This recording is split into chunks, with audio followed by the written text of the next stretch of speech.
건너기입니다. 앞에 보이는 한 쌍의 유리는 두 가지 유리, 강화 유리와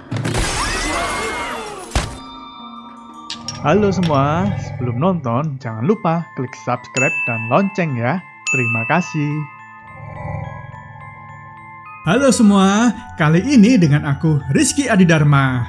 Di komen kemarin banyak banget yang minta konten tentang Squid Game. Tapi sebelum lanjut nonton, aku wanti-wanti dulu ya, bakal penuh spoiler nih.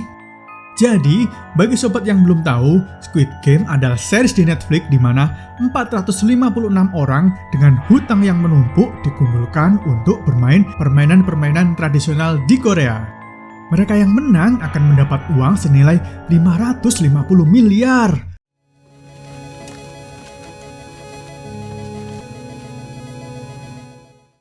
Wih, banyak ya. Tapi resikonya juga besar, yaitu yang kalah bakal mati.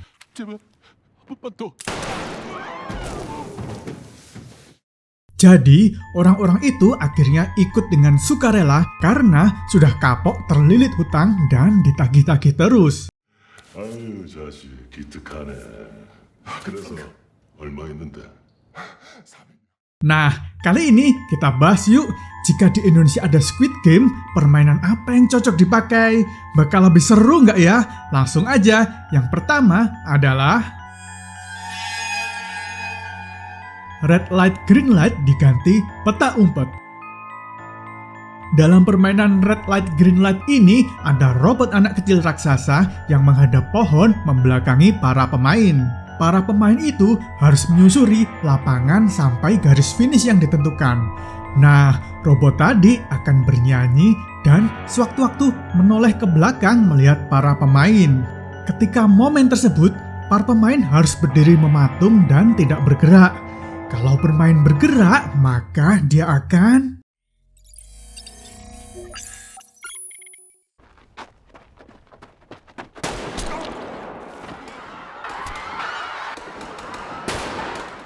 Kalau di Indonesia, ini cocoknya pakai permainan peta umpet nih, di mana para pemain bersembunyi dan si robot gadis kecil yang berkeliling mencari. Para pemain harus mencari cara agar bisa menyentuh tiang yang sudah ditentukan tanpa ketahuan oleh si robot. Jika ketahuan sebelum menyentuh tiang, bisa kena tembak sama si robot gadis. Seru kali ya sembunyi deg-degser. Apalagi ketika bersembunyi ada intrik-intrik sesama pemain kayak gini.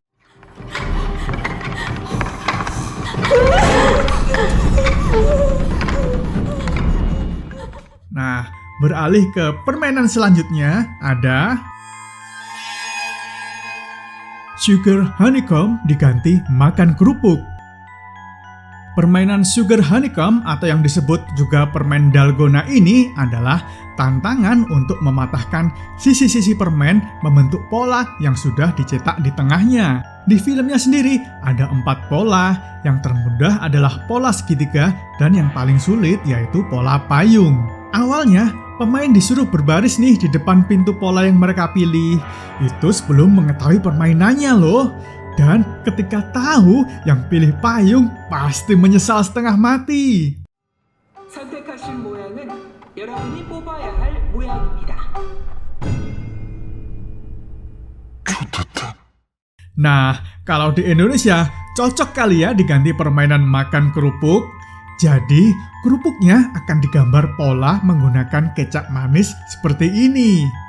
Kerupuk akan digantung dan para pemain harus memakan hati-hati sesuai pola yang ada. Kalau ada bagian polanya kemakan, maka bakal kalah dan ditembak deh. Wah, sepertinya jauh lebih menantang ya daripada permen dalgona versi Korea. Kayaknya kalau ada yang kayak gini, saking sulitnya nggak ada yang menang tersisa deh. Beralih ke permainan selanjutnya yaitu tarik tambang diganti panjat pinang. Ini nih salah satu permainan paling seru dalam Squid Game, tarik tambang kematian. Yang bikin makin seru adalah karena tim utama tidak unggul secara fisik. Di tim utama ada 3 cewek dan 1 kakek tua uzur, sedangkan lawannya adalah laki-laki semua yang masih fit. Kerasa banget hopelessnya ketika mereka naik lift menuju area permainan. 원해주실 분은 오직 주님뿐입니다. 도대체 내가 서 있을 힘도 없어 보이는구만. 쓸데없는 소리를 힘이 아껴요. Tapi akhirnya mereka berhasil unggul dengan teknik jitu dari pengalaman sang kakek. Jadi kekuatan fisik belum tentu menang ya sobat.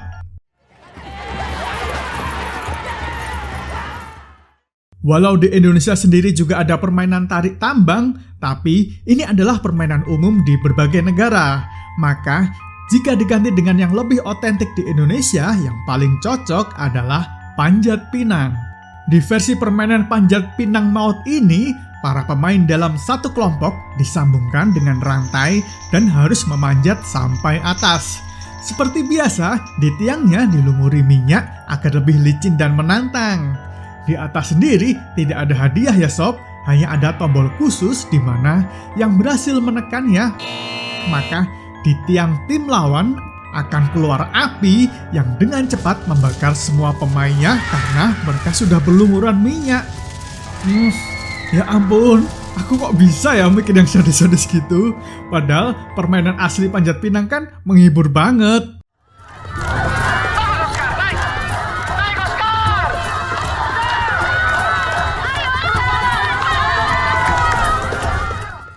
Nah, beralih ke permainan finalnya, yaitu Squid Game diganti gebuk guling.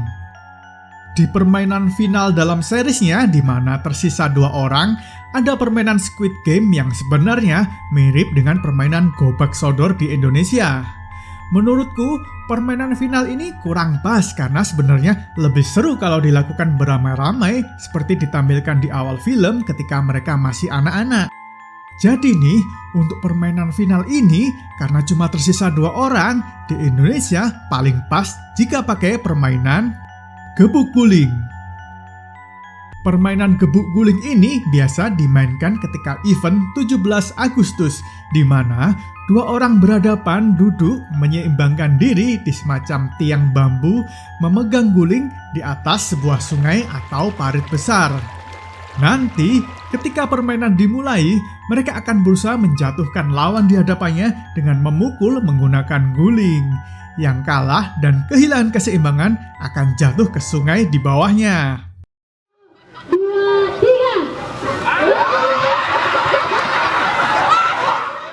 Seru banget kan? Dan lebih cocok kalau dipakai buat permainan final. Tinggal dikasih elemen-elemen mautnya seperti sekumpulan buaya di sungainya gitu. Jadi yang jatuh ke air siap-siap ya.